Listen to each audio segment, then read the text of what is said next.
Mai bine că mi-a răspuns. Vreau doar să știi că n-ai stat cu un fraier. Ai stat cu un șmecher care te-a iubit cu toată sinceritatea. Rămâi puiul meu.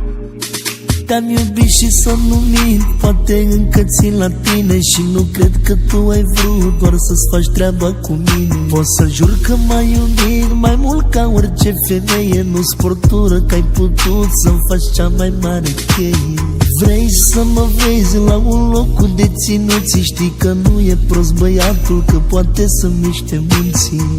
Dar nu e răzbunarea, soluția cea bună, stau cu minte pentru tot ce-am trăit împreună. Hai, recunoaște că regrești.